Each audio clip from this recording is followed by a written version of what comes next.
First of all, Jesus is preparing. He's getting ready to make his ascent to the cross. And before he makes that ascent, he stops in one of his favorite hangouts, Bethany.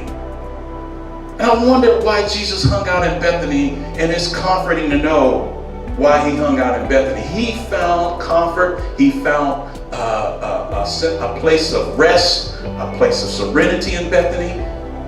And you know what the name Bethany means? It means house of affliction. It also means house of poverty. It means also house of figs. And it has these different meanings. Like it's fruitful on one end, and then it's house of poverty and house of affliction on the other end.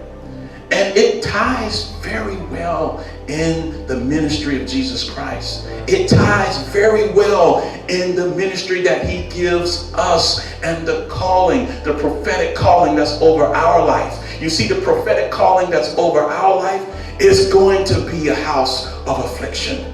The prophetic calling over our life is going to be a house of poverty.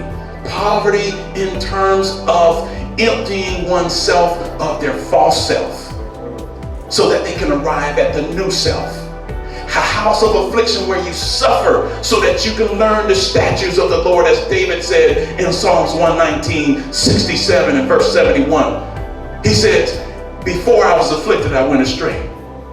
But now that I've been afflicted, I have learned your statutes.